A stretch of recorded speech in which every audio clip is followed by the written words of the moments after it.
It was a very challenging and incredibly difficult time for me, for our communities.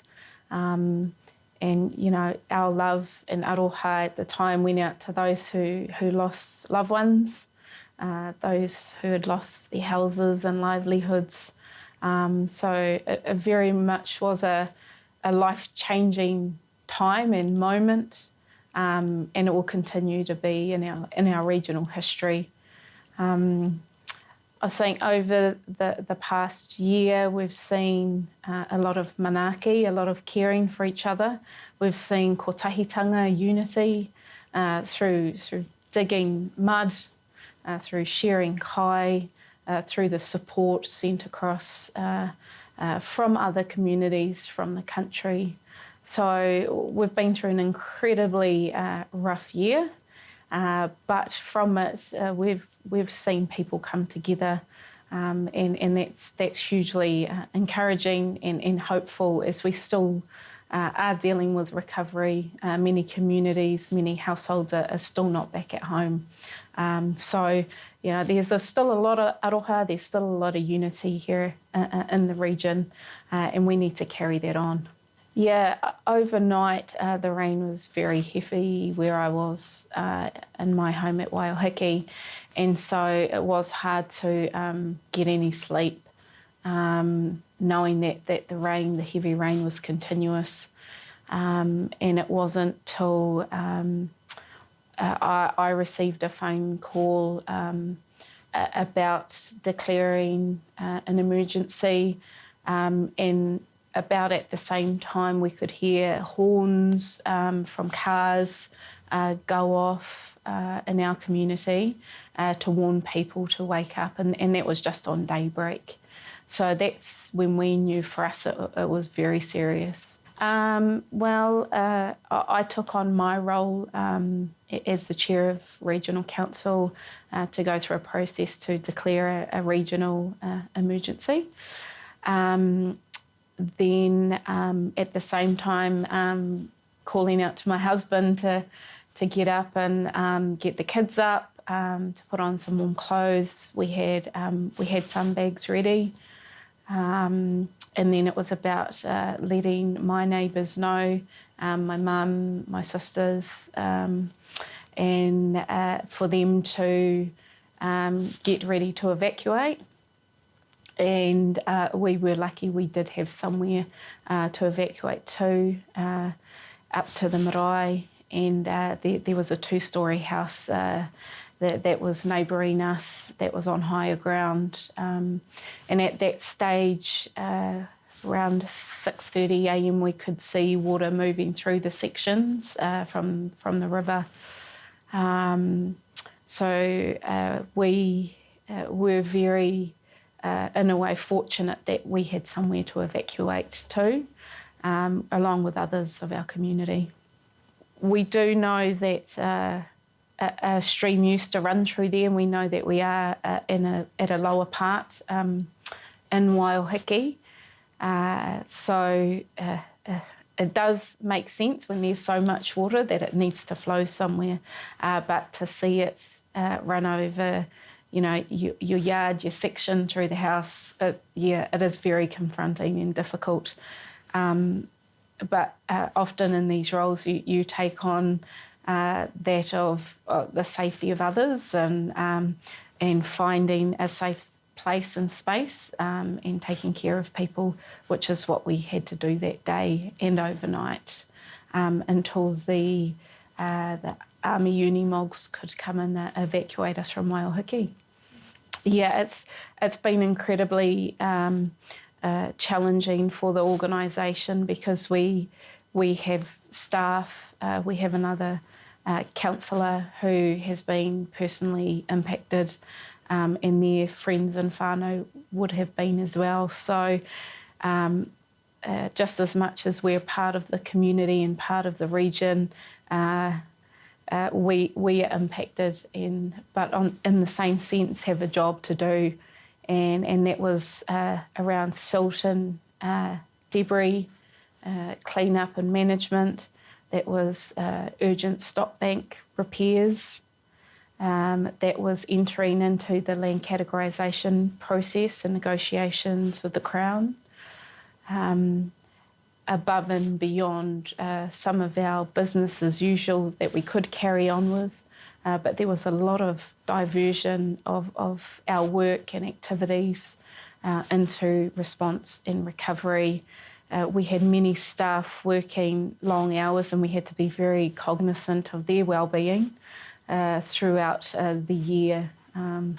So it has been very challenging for all our councils, but what's pulled us through is our unity, our collaboration, and trying to bring clarity and response and recovery as quickly as we can, knowing that this is going to be at least a 9-year recovery period to eventually build greater resilience so that we can do better next time, and we will do better next time.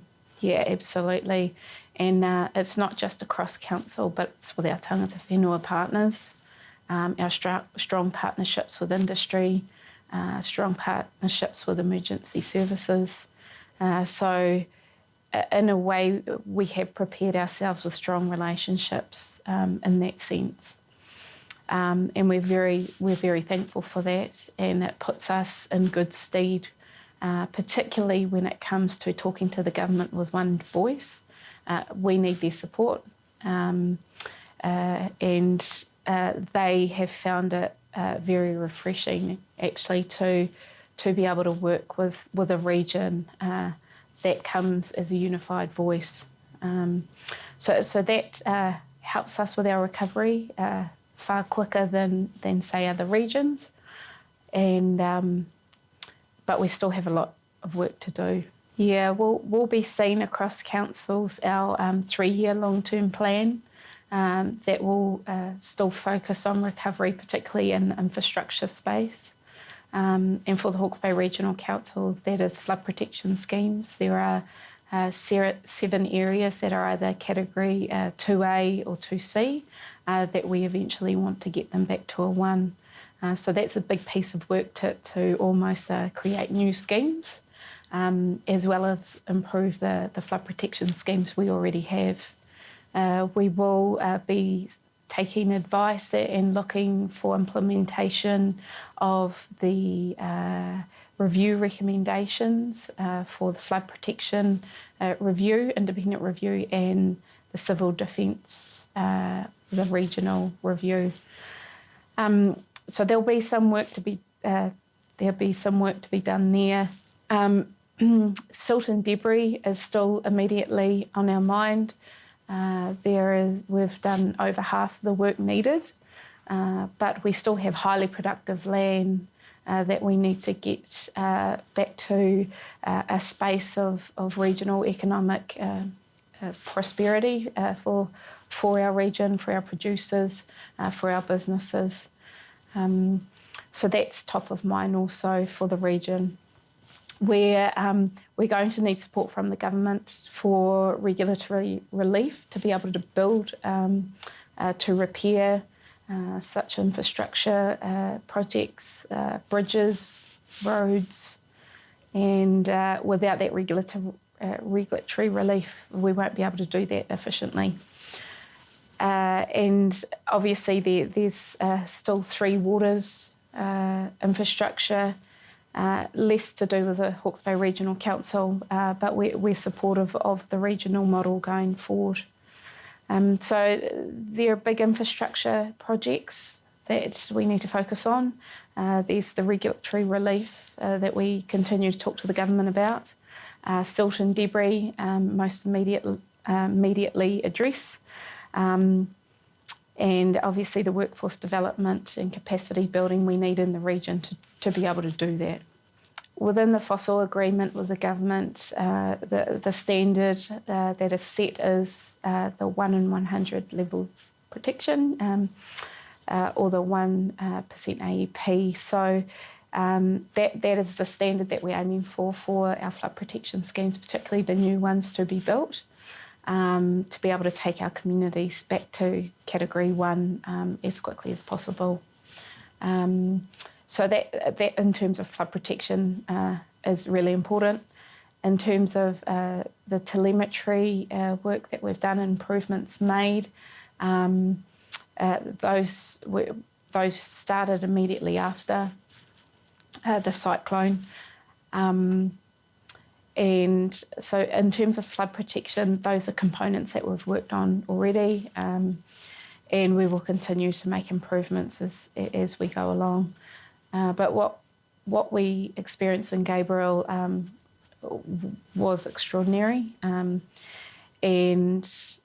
like we saw with the Taradale Stop Bank, that was a 1 in 500 year event, a level of protection, which withheld, and very grateful for. And that was an investment from the Provincial Growth Fund funding, and those are very rare, which brings us to the wider conversation of flood protection across the country and building resilience into those schemes, which we need the support from central government to be able to do.